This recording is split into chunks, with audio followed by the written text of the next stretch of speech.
I'm Krishna Gone. In this video, we will be demonstrating the capability of our high-powered chip resistor, RCP, versus a standard chip resistor.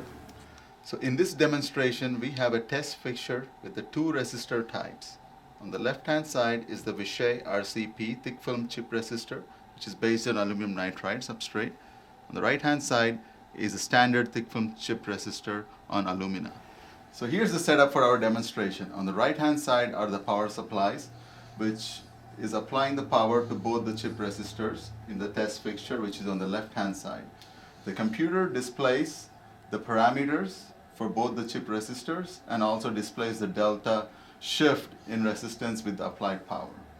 And the thermal camera displays the temperature of both the chip resistors. So most standard chip resistors in the 1206K size are rated at quarter watt or maybe half a watt at the most. So let's apply half a watt of power to both the chip resistors. So now, as you can see, the parameters for both the resistors are the same, and we've just applied half a watt of power. At half a watt, there is really no significant activity or difference between the two resistors. So now I'm going to increase the power to 1 watt.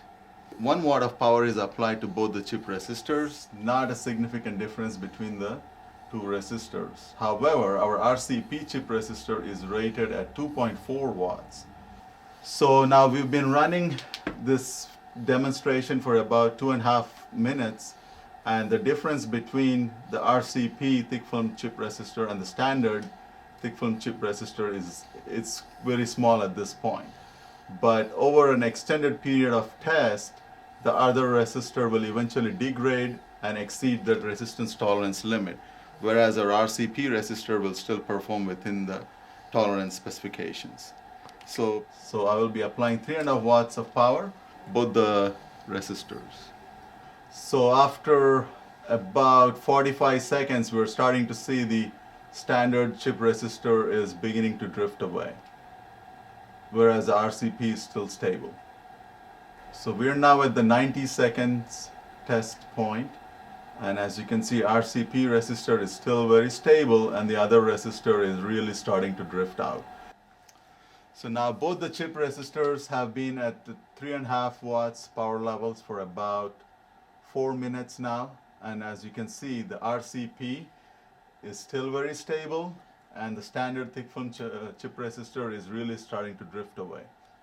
So that's really where the RCP really shines, is high power, and it can really last for a very long time because the materials and the construction of the part is robust. So here's an image of the thermal camera that's looking at our RCP resistor, which is on the left-hand side. It's also looking at the standard thick film chip resistor on the right-hand side. The difference between the temperature is quite obvious. The right-hand side, the component on the right-hand side is really glowing red hot.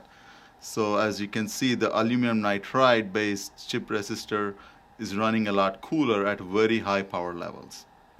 So aluminum nitride has very high thermal conductivity compared to a standard alumina material. So this helps our RCP and PCAN resistors to be rated at very high power levels, typically 4 times to 6 times compared to a standard thick film chip resistor.